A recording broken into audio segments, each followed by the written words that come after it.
This is my motorized bike.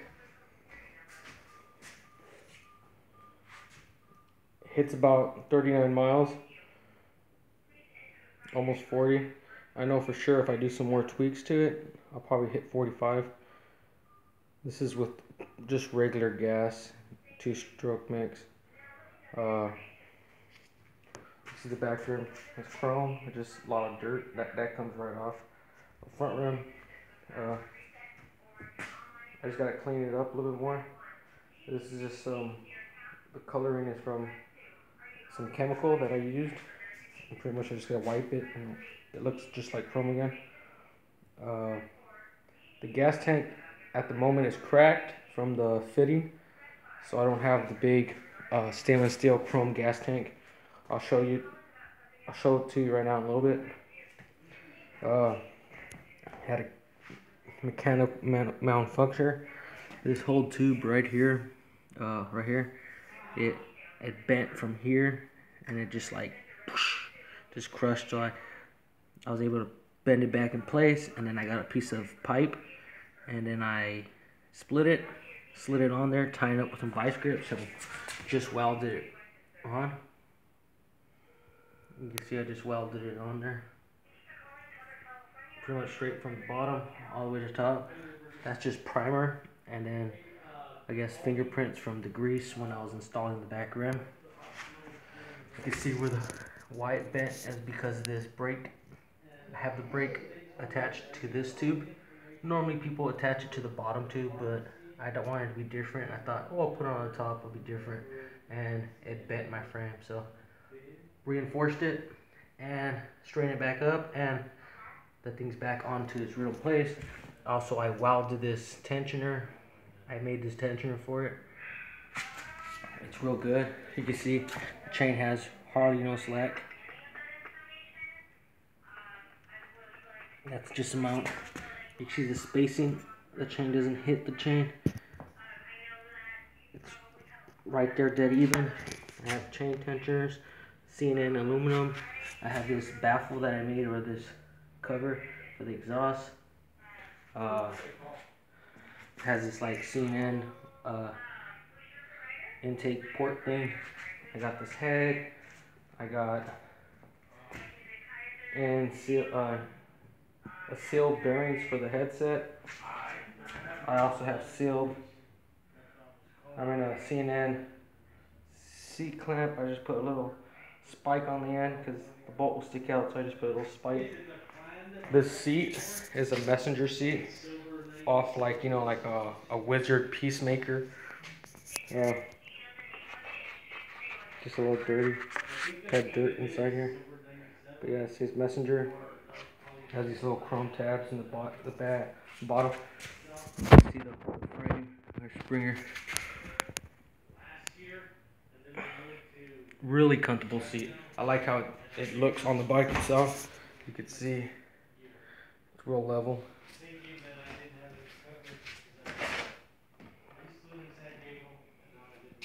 Then I have a drum brake in the front with the coaster in the back.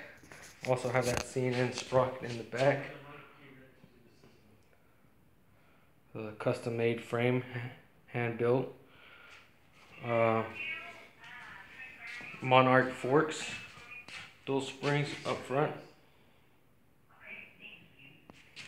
This was for actual threaded headset, so I had to bore out this circle, and then I put a clamp here off like a seat post, or maybe a scooter or something. I'm not too sure, but it fit there perfectly in here. So you just gotta tighten that bolt, pretty much loosen it, compress it, tighten it up. Then I got this big old Allen bolt on the top.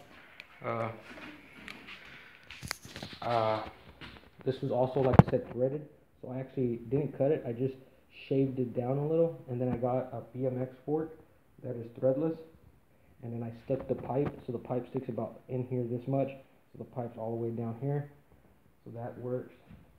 There's no play in the headset. It works perfectly. Like I said, it ties down with the compression bolt. I built this bike about, I forgot what year I had it for a long time already, probably like 6 or 7 years, and it rides strong. I was into the bobber style, and now I like the board track style. Pretty cool bike. It also has a Cen-Valley Shadow Conspiracy sprocket for that. See the bike in this angle. I'm gonna probably do a restoration on this bike. Pretty much strip it down, take it back to the metal, repaint it. This is automotive paint. This is a single stage paint, and it's real durable. When I painted it on a nice day, and didn't have no problems with it. I had it a different color before. I had it all black from here, and then white, some scallops or some spikes, like the old school bikes will have it. I had it right here, here, and then right here. And then also I had different motors on it before. I had the first motor I installed because I couldn't afford one of these, and I had a Pooch moped, and had an accident, and the frame got tweaked to banana. So the motor was still good, and I made custom tabs, pretty much a frame that goes right here, here, and then goes like that, and then the bolts would screw on here, here, here, and then the motor just slid on there. It worked perfectly. It was a centrifugal clutch, so that was pretty cool. You know, just what you had to do to start it was pretty much it was on free wheel the whole time, so you could just pedal the bike like a normal bike. But when you want to start it, you got to press the clutch in. When you press the clutch in, it activates the clutch, so then it turns the motor, and then it'll start the motor. Unlike this motor kit, that if you know about these motor kits, you have to hold the clutch in, push this pin down, have it inward, and then you can ride it like a normal bike, get up to speed, and then you let go, and then it cranks over and starts. It was the opposite. It's pretty much always free coasting, centrifugal clutch, but you got to press that button to activate the clutch, and man, it was a good motor. That one went about 45 miles. I should have had left that engine on there, but I ended up taking the motor off, purchasing one of these, and I ended up selling the Pooch moped motor. I should have never done that. I only sold it for like 200, 300, I'm not too sure. But it was a wow good maintenance motor, low miles. I might eventually make more frames like these. I'm gonna make a couple frames, and I'm gonna use sheet metal for the gas tank. I'm not gonna use stainless steel. Well, let me go show you that gas tank so you can know how it looks and how wicked this bike looks with it.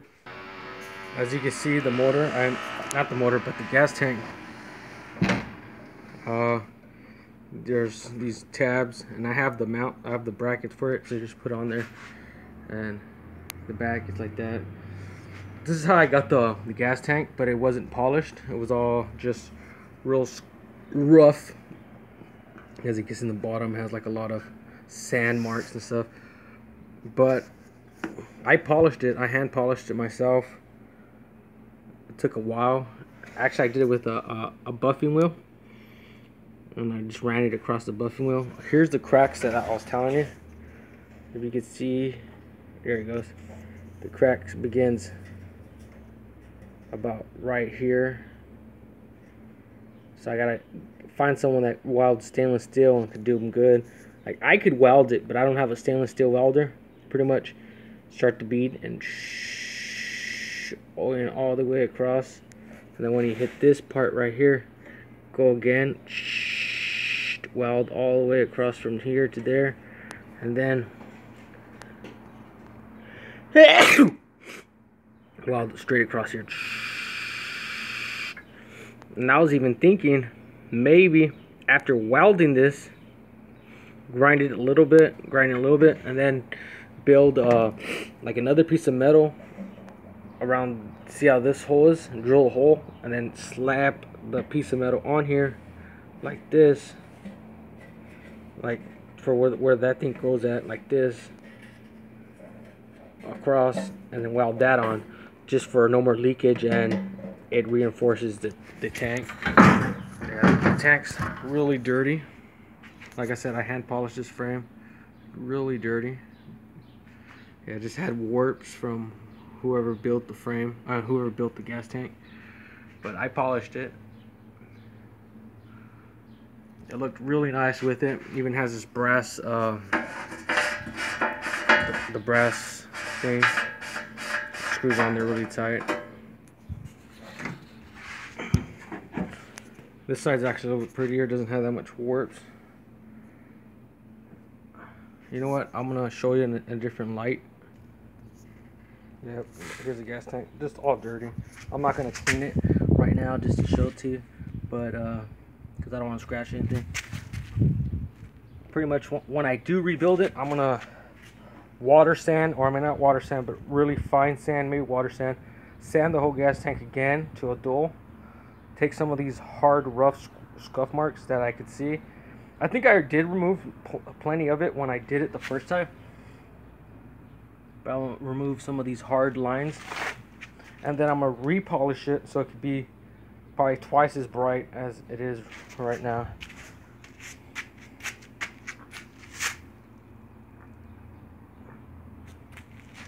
I like how in the end of the gas tank it has this, it cups the actual gas tank.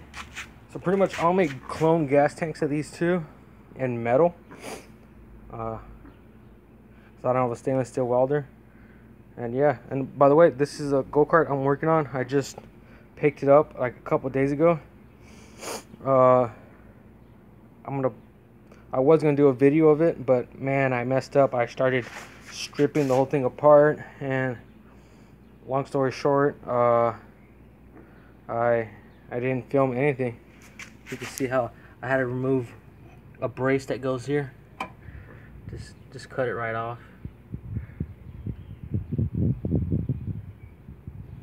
But yeah, I'm gonna put this little motor on here. I think it's like a 3 horsepower, 3.5, maybe 2.5 horsepower.